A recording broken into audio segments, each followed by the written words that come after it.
ಬೆಂಗಳೂರಿನ ರಾಜ್ಯ ಪೊಲೀಸ್ ಮಹಾನಿರ್ದೇಶಕರ ಕಚೇರಿಯಲ್ಲಿ ಹಿರಿಯ ಪೊಲೀಸ್ ಅಧಿಕಾರಿಗಳ ಸಮಾವೇಶಕ್ಕೆ ಇಂದು ಮುಖ್ಯಮಂತ್ರಿ ಸಿದ್ದರಾಮಯ್ಯ ಚಾಲನೆ ನೀಡಿ ಗೌರವ ವಂದನೆ ಸ್ವೀಕರಿಸಿದರು.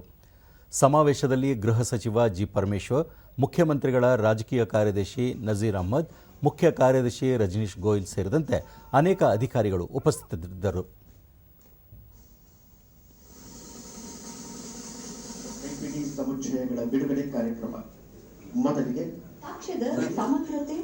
ಈ ವೇಳೆ ಅವರು ಸೀನ್ ಆಫ್ ಕ್ರೈಮ್ ಕೈಪಿಡಿ, ಹೊಸ ಕ್ರಿಮಿನಲ್ ಕಾನೂನುಗಳ ಡಿಜಿಟಲ್ ತಂತ್ರಾಂಶ, ರಿಯಲ್ ಟೈಮ್ ಟ್ರ್ಯಾಕಿಂಗ್ ಹೊಯ್ಸಳ ತಂತ್ರಾಂಶ ಸೇರಿದಂತೆ ಹಲವು ನೂತನ ತಂತ್ರಾಂಶಗಳನ್ನು ಬಿಡುಗಡೆಗೊಳಿಸಿದರು.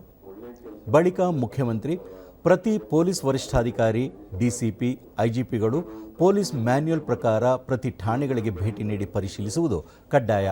ತಮ್ಮ ವ್ಯಾಪ್ತಿಯಲ್ಲಿರುವ ಕ್ಲಬ್ಗಳು, ಬೆಟ್ಟಿಂಗ್ ಕೇಂದ್ರಗಳು, ಮಾದಕ ವಸ್ತು ಪ್ರಕರಣಗಳನ್ನು ನಿಲ್ಲಿಸದಿದ್ದರೆ ಪೊಲೀಸ್ ವರಿಷ್ಠಾಧಿಕಾರಿ ಮತ್ತು ಐಜಿಪಿಗಳನ್ನೇ ನೇರ ಹೊಣೆ ಮಾಡಿ ಕ್ರಮ ಕೈಗೊಳ್ಳಲಾಗುವುದು ಎಂದು ಎಚ್ಚರಿಸಿದರು.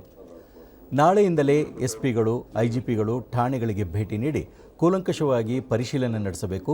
ಸಮಾಜದ ನೆಮ್ಮದಿಗೆ ಕಂಟಕವಾಗಿರುವ ನಕಲಿ ಸುದ್ದಿಗಳ ತಡೆಗೆ ಅಗತ್ಯ ಕ್ರಮಗಳನ್ನು ಕೈಗೊಳ್ಳಬೇಕು ಎಂದು ಸೂಚಿಸಿದರು.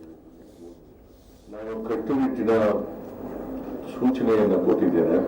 ಎಸ್ಪಿ, ಡಿಸಿಪಿ, ಐಜಿ ಮತ್ತೆ ಪೊಲೀಸ್ ಕಮಿಷನರ್ ಎಲ್ಲರೂ ಕೂಡ ಪ್ರತಿದಿನ ಒಂದು ಪೊಲೀಸ್ ಸ್ಟೇಷನ್ಗೆ ವಿಸಿಟ್ ಮಾಡಲೇಬೇಕು. ಅಲ್ಲಿ ಸ್ಥಳೀಯ ಜನರನ್ನ ಭೇಟಿ ಮಾಡಿ ಸಮಸ್ಯೆಗಳೇನು ಅಂತ ತಿಳ್ಕೋಬೇಕು. ಸ್ಥಳೀಯ ಪೊಲೀಸ್ನವ್ರಿಗೆ ಗೊತ್ತಾಗ್ತೇನೆ ಯಾವ ಅಪರಾಧಗಳು ಕೂಡ ನಡೆಯಲಿಕ್ಕೆ ಸಾಧ್ಯ ಆಗಲ್ಲ.